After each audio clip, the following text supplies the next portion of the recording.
জয় শ্রীকৃষ্ণ। সকলে ভালো আছেন ঈশ্বরের ইচ্ছায়।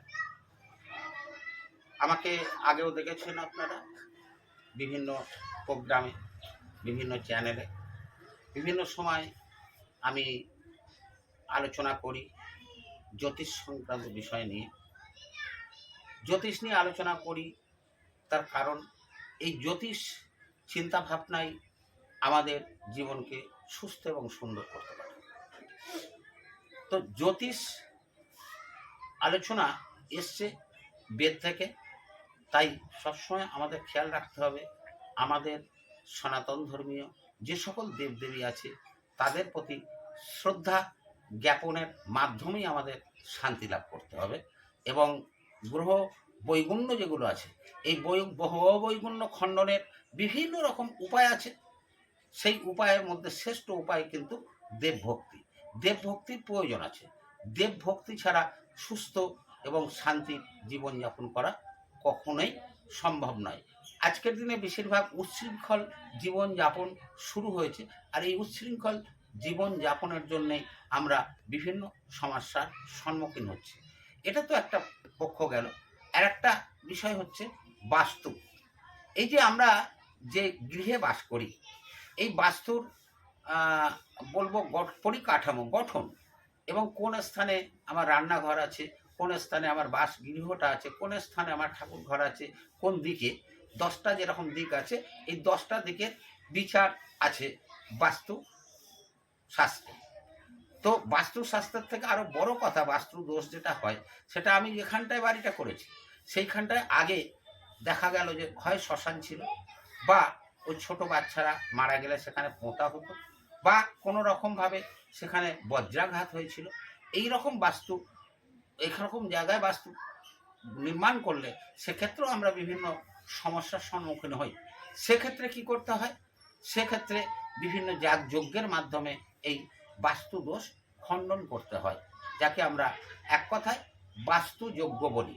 এই বাস্তু দোষ খণ্ডন না করা পর্যন্ত যতই আমরা বিভিন্ন রকম প্রতিকার নেই, বিভিন্ন রকম সমস্যায় বিভিন্ন দেবদেবীর কাছে ছুটে যাই, শান্তি লাভ আমরা করতে পারি না। কারণ যেখানটায় আমরা বাস করছি সেখানটায় সমস্যা রয়েছে।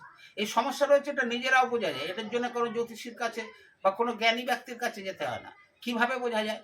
আমি যে বাড়িটায় বাস করছি সবসময় আমার মানসিক একটা দুশ্চিন্তা আছে, বিভিন্ন রকমভাবে সমস্যা আমার রয়েই গেছে। বাড়িতে ঠিক মতো আমি যেন থাকতে ইচ্ছে করে না, ভালো লাগে না। এটা আমাদের অনেকের ক্ষেত্রে ঘটে। কিন্তু যখনই আমি দেখছি বাড়ির বাইরে কোনো কাজের দরকারে হোক বা কোনো স্থানে যাচ্ছি, আমি যখন বাড়ির বাইরে বেরিয়ে পড়ি তখন কিন্তু আমার প্রশান্তি আসে, তখন খানিকটা শান্তি লাভ হয় এবং যেন মনে হয় সমস্যা মুক্ত হয়েছে। আবার কাজ কাম মিটিয়ে সারাদিন পর যখন বাড়িতে ঢুকি আবার সেই সমস্যার আমার মনের মধ্যে বাসা বাঁধে। এটা যদি কারোর ক্ষেত্রে হয়ে থাকে জানবেন আপনার ওই বাস্তু মারাত্মকভাবে দূষিত আছে। এই বাস্তু দূষিত কিভাবে বোঝা যাবে? এই বাস্তু দূষিতর ক্ষেত্রে আপনারা আমাদের যে নাম্বার আছে ওই নাম্বারে যোগাযোগ করুন এবং যোগাযোগ করে আমাদের কাছে আসুন, অথবা নাম্বারে কথা বলুন। অনলাইনেও কাজ করি আমরা, যেটা টেস্ট করতে হয়, বাস্তু টেস্ট, যেটা আপনি নিজের চোখে দেখতে পারবেন যে আপনার বাস্তুতে কি ধরনের দোষ আছে। চোখে দেখা যায় টেস্ট করে। সেই টেস্ট করিয়ে নিতে পারেন আপনি অনলাইনের মাধ্যমে, অথবা আমার এখানে এসেও আপনি টেস্ট করে নিতে পারেন। টেস্ট করার পরে সেই মতো তার যদি প্রতিকার করা হয় এবং সেই মতো সেই বাস্তু খণ্ডন করা হয়, তাহলে সেই বাস্তুতে বাস করলে পরবর্তীকালে সম্পূর্ণ শান্তি লাভ করবেন। তার সঙ্গে গ্রহ বৈগুণ্য তো রয়েইছে। সেটা হচ্ছে এই যে 9টা গ্রহ, তাদের পরিক্রমাকালীন বিভিন্ন বৈগুণ্য আমরা ভোগ করে থাকি। তো সেক্ষেত্রে গ্রহদের উচ্চস্থ নিচস্থ অবস্থা থাকে। যে গ্রহটা আমার ক্ষেত্রে নিচস্থ থাকবে সে গ্রহটা আমাকে সমস্যা দেবেই দেবে।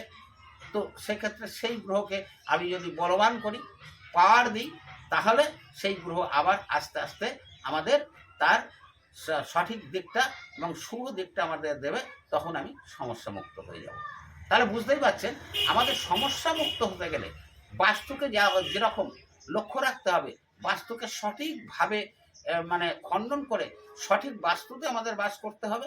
তার সঙ্গে গ্রহ বৈগুণ্য খণ্ডনও আমাদের করতে হবে।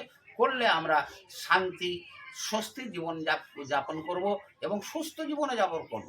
বিভিন্ন অসুখ বিসুখ, এই যে অসুখ বিসুখ, ধরুন একজনের দেখা গেল একটা সাধারণ অসুখ করেছে, তো চিকিৎসা করছে, ডাক্তার চিকিৎসা করছে, চিকিৎসা চলছে, কিছুতেই সেই রোগের নিরাময় হচ্ছে না।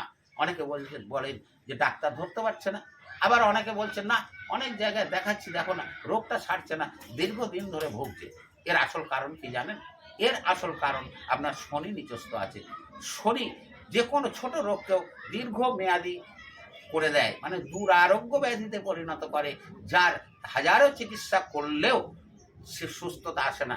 এই ধরনের কারণ যদি থেকে থাকে, একবার পরীক্ষামূলকভাবে আমাদের নাম্বারে ফোন করে যোগাযোগ করুন, আমাদের কাছে আসুন, দেখুন কত সহজভাবে আপনি সম্পূর্ণ সুস্থ হয়ে সুন্দর জীবন যাপন করতে পারবেন। বাস্তুর ক্ষেত্রেও সেটা এবং আপনার অসুস্থতার ক্ষেত্রেও সেটা। জীবনে শান্তি লাভ করতে গেলে আপনাকে শারীরিক, মানসিক এবং বাস্তু দিক দিয়ে একদম সুস্থ থাকতে হবে।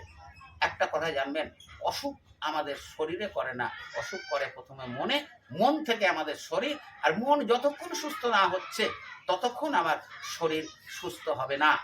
এই মনকে সুস্থ করার পদ্ধতিই কিন্তু এই বিভিন্ন দেবদেবী অর্চনা, যাগযজ্ঞ, পূজা পাঠ ইত্যাদির মাধ্যমেই মনকে সুস্থ করতে হয়, মনের কলুষ মুক্ত করতে হয়, আর তা করলেই আমরা শারীরিকভাবেই সুস্থতা লাভ করি। তো সেই জন্যে আমাদের জ্যোতিষ বিদ্যা মারাত্মকভাবে প্রয়োজন আমাদের জীবনে। জ্যোতিষ ছাড়া এক মুহূর্ত আমরা সুস্থ সুন্দরভাবে চলতে পারি না।